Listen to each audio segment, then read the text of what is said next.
اور اس طرح کی کئی مثالیں پیش کی جا سکتی ہیں۔ اب یہ بار بار کہتے ہیں جی، وہ کہتے ہیں جی دیکھیں بخاری مسلم ان مولویوں نے اپنے شوکیسوں میں اپنی الماریوں میں سجا کے رکھی ہوئی ہیں، یہ لوگوں کو پڑھ کے کیوں نہیں سناتے؟ یہ بخاری مسلم کے مطابق عمل کیوں نہیں کرتے؟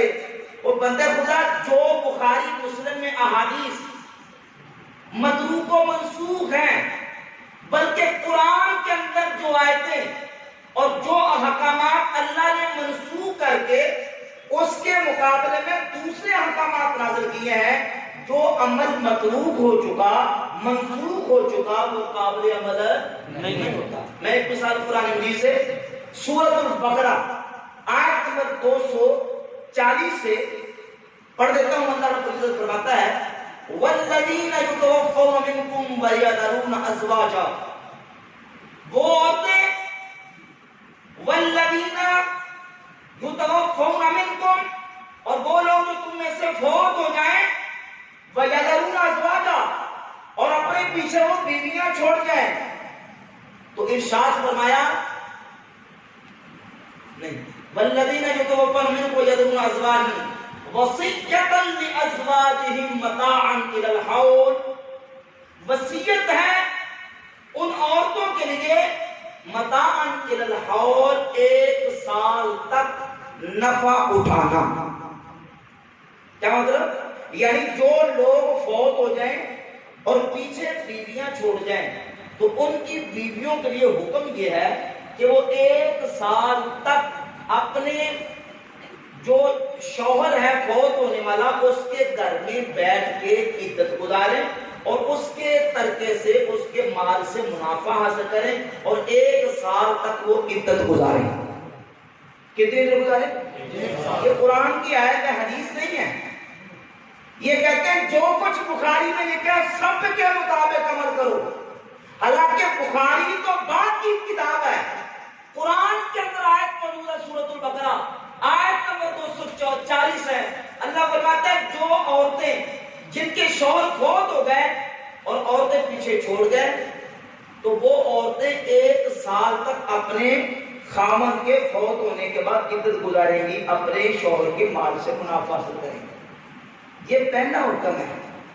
اور بعد میں اسی صورت میں دوسرا حکم آیا سورۃ البقرہ میں، اللہ فرماتا ہے وَالَّذِينَ يُتَوَفَّوْنَ مِنْكُمْ وَيَذَرُونَ أَزْوَاجًا، اور وہ لوگ جو تم میں سے فوت ہو گئے اور بیویاں چھوڑ گئے، يَتَرَبَّصْنَ بِأَنفُسِهِنَّ 4 أَشْهُرٍ وَعَشْرًا، تو اب وہ عورتیں 4 مہینے 10 دن عدت گزاریں۔ 4 مہینے 10 دن قرآن کی ہے کہ کوئی حدیث نہیں ہے بھائی، سارے قرآن کے مطابق عمل کرو۔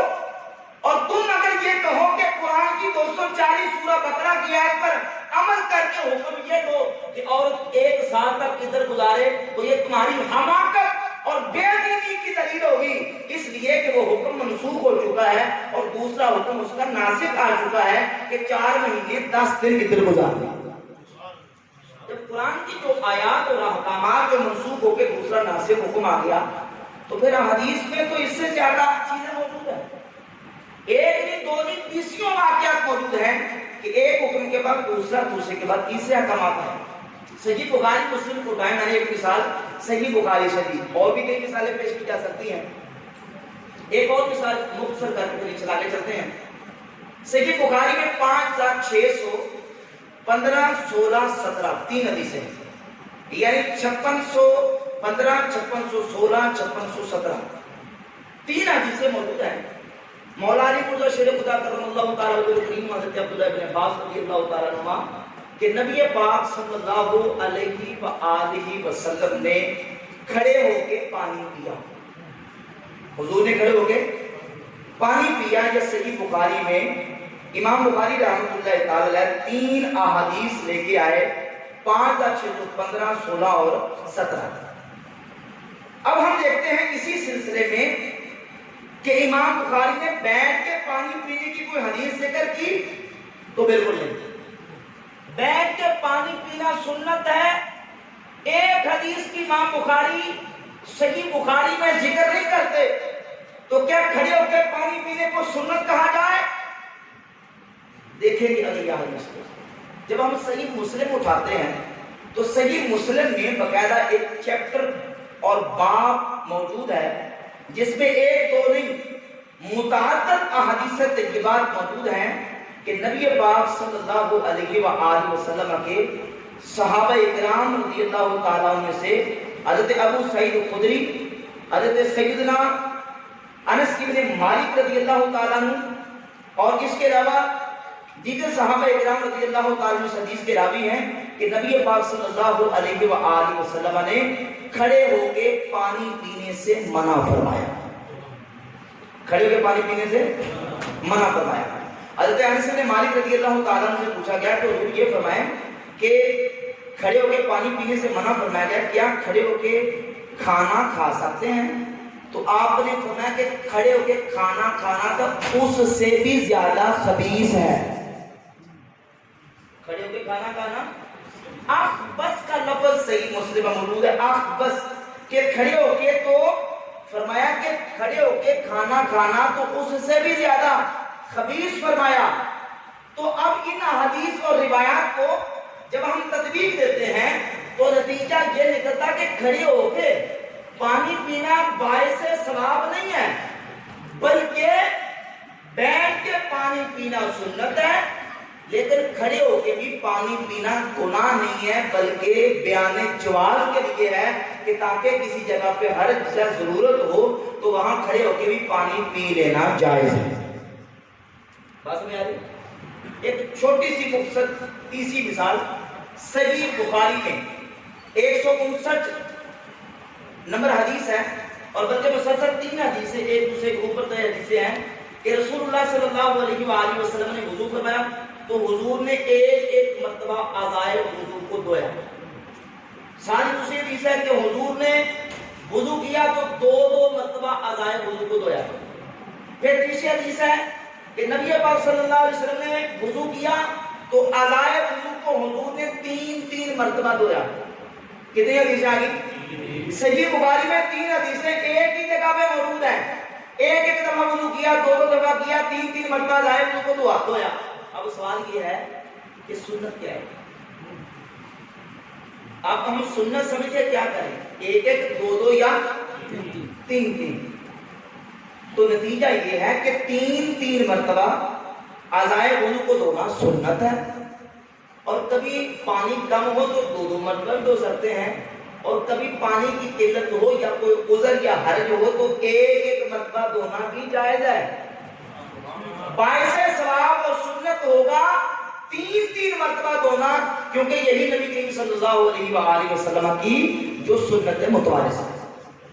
اب ان مثالوں سے یہ بات واضح ہوئی، ایک تو یہ جو کہا جاتا ہے کہ نہیں جو بخاری مسلم میں نہیں ہے تو وہ نہیں ہے، تو پھر کیا یہ لوگوں کو اپنے لوگوں کو یہ کہیں گے کہ کھڑے ہو کے پیشاب کرنا سنت ہے یا کھڑے ہو کے پانی پینا سنت ہے؟ نہیں، جو جری بے باک ہوگا وہ تو کہہ جائے گا، کسی کا ایسے لوگوں کو کوئی دبا نہیں ہوتا۔ لیکن حقیقت یہ ہے کہ ان احادیث کو تطبیق دینے کے بعد نتیجہ یہ نکلتا ہے کہ سنت بیٹھ کے پیشاب کرنا ہے، سنت بیٹھ کے پانی پینا ہے، لیکن کسی جگہ پہ اگر ہر چیز ضرورت ہو تو کھڑے ہو کے بھی بیان جواز کے لیے احادیث موجود ہے۔ اسی طریقے سے ہم نماز کے مسائل کے حوالے سے آنے والی احادیث کو دیکھیں گے۔ جس طرح چند مسائل گزر گئے، ان مسائل میں سے ایک بہت بڑا معرکۃ الآراء مسئلہ، جو مسئلہ اپنی حیثیت کے اعتبار سے فروعی مسئلہ ہے۔ فروعی مسئلہ میں نے پچھلی دفعہ بیان کیا کہ فروعی کا مطلب یہ ہوتا ہے کہ یعنی وہ بنیادی جو مسائل ہیں ان سے ہٹ کر گویا کہ اس کی شاخیں ہیں۔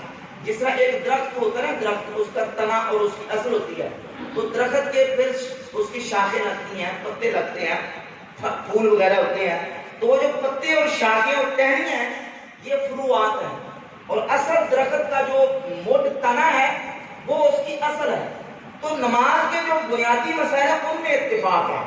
اب یہ جو اگلا مسئلہ ہے جس کو رفع الیدین کا مسئلہ کہتے ہیں، اور فاتحہ خلف الامام، اونچی آمین، دیگر مسائل، یہ فروعی مسائل ہیں۔ ان میں سے سب سے زیادہ جس مسئلے پر غیر مقلدین کی طرف سے زور دیا جاتا ہے اور ہمارے نوجوانوں کو اپنے مذہب کی طرف قائل کرنے کی کوشش کی جاتی ہے، وہ ہے مسئلہ رفع الیدین۔ حدیثیں دکھاتے ہیں اور پھر پابند کرتے ہیں نہیں کہ بخاری میں ہو جی مسلم میں ہو. حالانکہ یہ جو قید ہے بخاری میں ہو مسلم میں ہو یہ کس نے لگائی ہے؟ رسول اللہ صلی اللہ علیہ وسلم نے لگائی ہے, حضور کے صحابہ نے لگائی ہے, تابعین نے لگائی ہے, کس نے لگائی ہے؟ وہ اللہ کے بندو یہ تو کتابیں ہی 30ویں صدی میں لکھی گئی ہیں, یعنی 330 سے جو تیسرا سال 300 سال کے بعد سمجھ لیں یہ کتابیں اسٹیبلش ہوئی, یہ کتابیں پوری امت میں پھیلی. ان کتابوں کے بارے میں کلیم تم یہ کرے کہ جو اس میں نہیں ہے وہ حدیث ہی نہیں ہے یا وہ ہم ماننے کے لیے تیار نہیں ہے, تو یہ بالکل تحکم اور سینس ہوگی. حدیث رسول جہاں بھی ہوگی اور سکہ امام نے جب حدیث اپنی کتاب میں صحیح سند کے ساتھ لکھی ہوگی تو بحمد تعالیٰ ہم اس کو ماننے کے لیے تیار ہیں. اچھا نعرہ تکبیر, نعرہ رسالت, تاجدار ختم نبوت, تاجدار ختم نبوت, وہ نہیں جو جبہ و دستار بیچ دیں یا مصلحت کے نام پہ کردار بیچ دیں. ہم جنگ جو ہے پیٹ کی خاطر فقط ہے دوست, ممکن نہیں کہ ہاتھ کی تلوار بیچ دیں. تاجدار ختم نبوت, تاجدار ختم نبوت, تاجدار ختم نبوت. اب ایک اور اصول اور ضابطہ پہلے سن کے پھر مسئلہ رفیدین کے بارے سے حدیث میں پیش کرتا ہوں. وہ یہ ہے کہ جب ہم احادیث کو ظاہر ہم تک جو مسائل پہنچے ہیں وہ پہنچے احادیث کے ذریعے, روایات کے ذریعے. ایک ہے مسئلہ جو نبی کریم صلی اللہ علیہ وآلہ وسلم نے ڈائریکٹ اپنے صحابی کو بیان فرما دیا.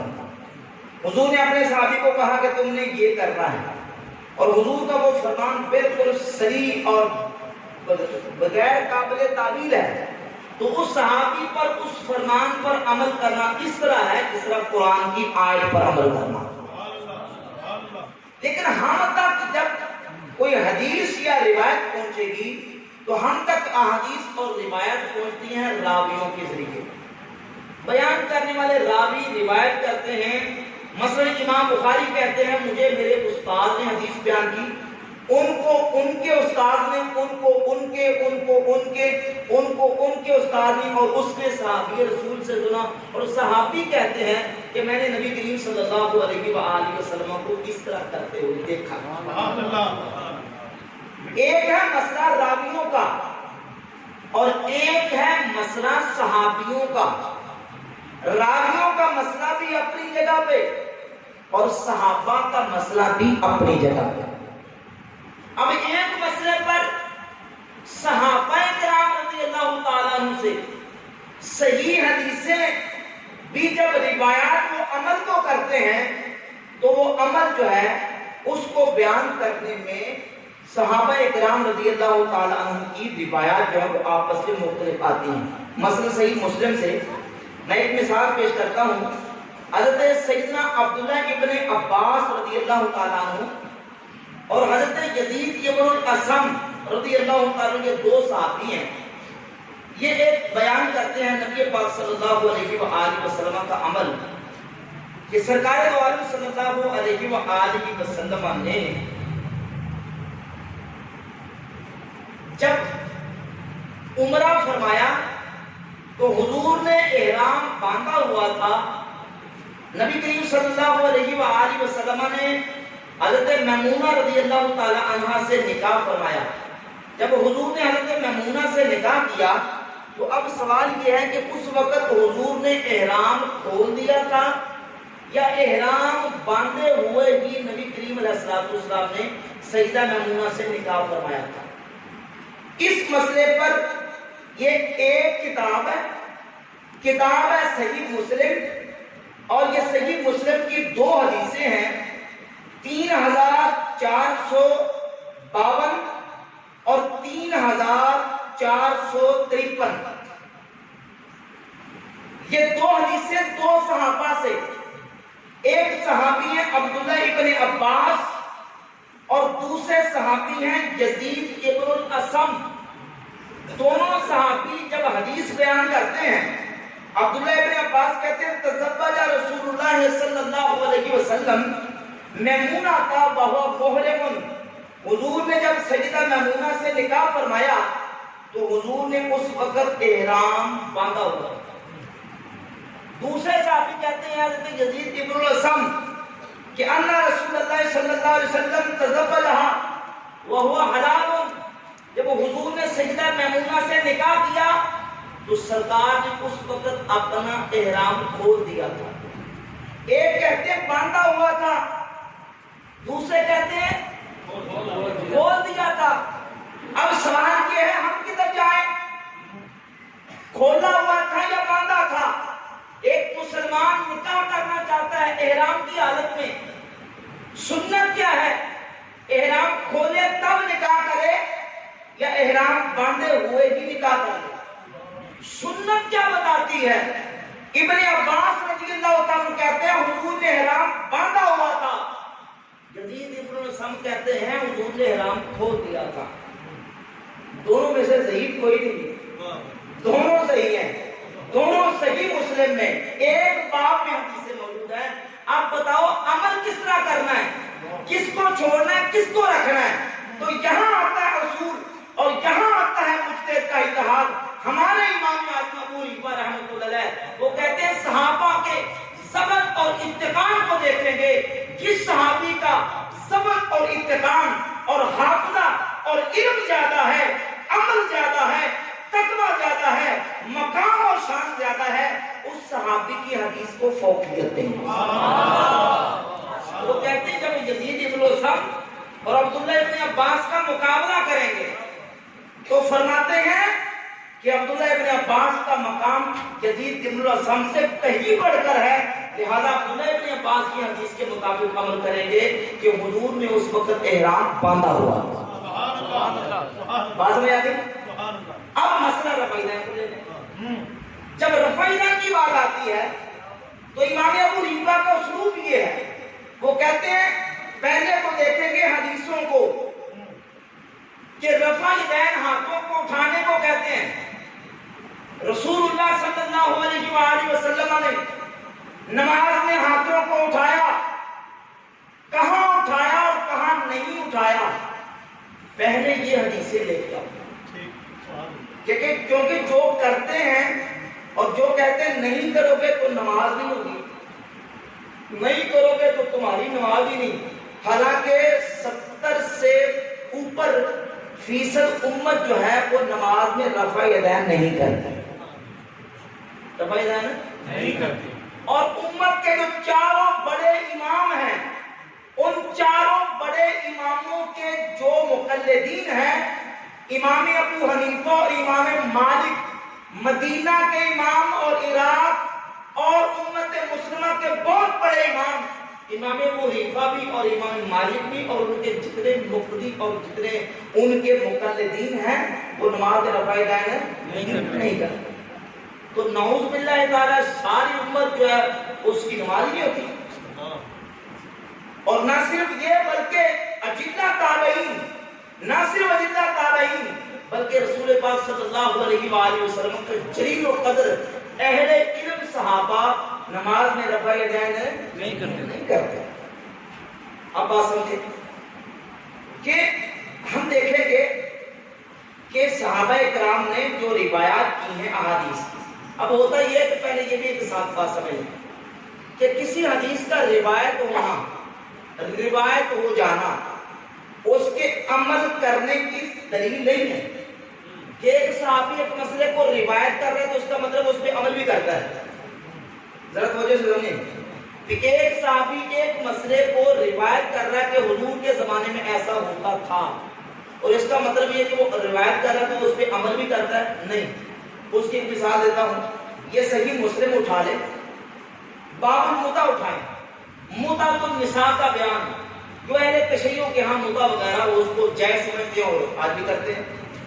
متع کا چیپٹر اٹھا لیں، احادیث کو گنے، صحابہ کے نام گنے، صحابہ روایت کرتے ہیں کہ حضور کے زمانے میں ایسا ہوا، کیا گیا، کیا تھا، ہوا تھا، لیکن صحابہ خود کرتے نہیں، بولے کرتے نہیں۔ 5 سے 6 صحابہ کا نام ملے گا کہ صحابہ کہتے ہیں حضور کے دور میں ہوا، کیا گیا، اجازت دی گئی، یہ روایت ہے عمل کی کہ اس وقت ایسے ہوا، یہ اس روایت کے مطابق عمل نہیں۔ کیوں؟ اس لیے کہ وہ جو کیا گیا تھا، ہوا تھا، وہ صرف عمل کی روایت ہے، اس سے تو حضور نے منع فرما دیا، اس سے تو نبی کریم علیہ السلام نے روک دیا تھا۔ اور ان میں سے سر فہرست جو روایت کرنے والے ہیں ممانعت کی احادیث، وہ شیر خدا مولا علی مدر شریف خدا رضی اللہ تعالیٰ عنہ، خود مولا علی کہتے ہیں کہ رسول اللہ صلی اللہ علیہ وآلہ وسلم نے اس کو منع فرما دیا۔ تو اب حدیث منع والی کو لیا جائے گا صرف یہ دیکھ کے کہ صحابی روایت کر رہا ہے، اور اس کو ثابت کیا جائے کہ صحابی چونکہ روایت کر رہے ہیں تو عمل بھی کرنا ہوگا، یہ بات درست نہیں ہے۔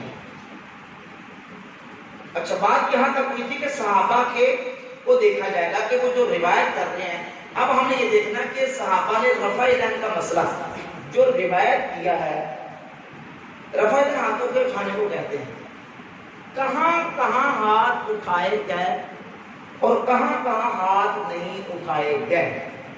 اور یہ جو لوگ کہتے ہیں غیر مقلدین کے نماز میں نہ کریں تو نماز نہیں ہوتی، اور تم سنت کے مطابق نماز نہیں پڑھتے، تمہاری نماز سنت کے مطابق نہیں، تم سنت کو چھوڑتے ہو، پہلے حدیثیں لے کے آؤ، روایتیں سامنے رکھو، پھر ہم دیکھیں گے کہ تم کہاں پر کرتے ہو اور کہاں پر نہیں کرتے، تم کہاں سنت چھوڑتے ہو، کس سنت کو لیتے ہو اور کس سنت کو چھوڑتے ہو۔ پہلے ہم روایتوں کو دیکھیں گے کہ روایتوں میں بیان کیا گیا ہے، روایتوں میں آیا کیا ہے۔ تو جب ہم ان روایات کو دیکھتے ہیں، جمع کرتے ہیں اور ساری کتابوں سے لیتے ہیں، اور وہ روایتیں جن کو ہم نہیں، ان کے اپنے بڑوں نے صحیح مانا، درست مانا، ان روایتوں کو لیتے ہیں، تو ان سے جو عمل ثابت ہوتا ہے ان روایتوں کے مطابق یہ خود بھی عمل نہیں ہے۔ مثلا سر فہرست صحابہ سے رفع یدین کے حوالے سے احادیث مروی ہیں۔ حضرت عبداللہ ابن عمر، مالک ابن الحویرث، وائل ابن حجر، حضرت سیدنا ابو ہریرہ رضی اللہ تعالیٰ عنہ اور دیگر صحابہ کرام رضی اللہ تعالیٰ عنہ سے جو احادیث مروی ہیں، ہم ان تمام احادیث کو لے کر دیکھتے ہیں کہ جو حدیثیں کہ نبی کریم صلی اللہ علیہ وآلہ وسلم سے یہ عمل ثابت ہے، صحابہ کرام نے حضور کو عمل کرتے دیکھا ہے، وہ کیا ہے۔ تو ان احادیث سے یہ عمل ثابت ہوتا ہے کہ یہ جو رفع یدین ہے، نماز کے شروع میں رکوع جاتے، رکوع سے اٹھتے، سجدے جاتے، سجدے سے اٹھتے، سجدوں کے درمیان، تیسری رکعت کے شروع میں، ہر تکبیر کے وقت، ہر اونچ نیچ کے وقت، ان مقامات پہ حدیثیں رفع یدین کرنے کی ملتی ہیں۔ بالخصوص سجدوں کے وقت جاتے آتے سجدوں کے درمیان کی روایات، صحیح روایات ملتی ہیں۔ اب سجدوں والا رفع یدین تم کیوں نہیں کرتے؟ تم اس سنت پر عمل پیرا کیوں نہیں ہو؟ ہم کہتے ہیں ہم اس لیے نہیں ہیں کہ رسول اللہ صلی اللہ علیہ وآلہ وسلم سے ان مقامات پہ رفع یدین کرنا نبی کریم علیہ السلام نے ترک فرما دیا۔ کیا کر دیا؟ ترک فرما دیا۔ اب جو صحابہ روایت کرنے والے وہ ایک طرف رکھ لیں، اور جو صحابہ ترک کے قائل ہیں ان کو مقام و مرتبہ کے اعتبار سے ایک طرف رکھیں۔ ان صحابہ میں سے جلیل القدر صحابی حضرت سیدنا عبداللہ ابن مسعود رضی اللہ تعالی عنہ کی ذات اقدس، یہ وہ صحابی ہیں جو چھٹے نمبر پر جنہوں نے اسلام قبول کیا، سفر و حضر میں حضور کے ساتھ رہے، اور یہ صحیح بخاری ہے، حدیث نمبر 4999۔ نبی پاک صلی اللہ علیہ وآلہ وسلم نے ارشاد فرمایا، بلکہ 4999 حدیث میں تو یہ ہے کہ حضور نے فرمایا کہ خذوا القرآن من اربعۃ، 4999 اور 5 اور دونوں حدیثیں عبداللہ ابن مسعود کی فضیلت میں فرمایا کہ خذوا القرآن من اربعۃ، جس نے قرآن سیکھنا ہے وہ 4 صحابہ سے قرآن سیکھے، من عبداللہ ابن مسعود، ان میں سے پہلا نمبر عبداللہ بن مسعود رضی اللہ عنہ۔ میں نے اصول بیان کیا، یزید بن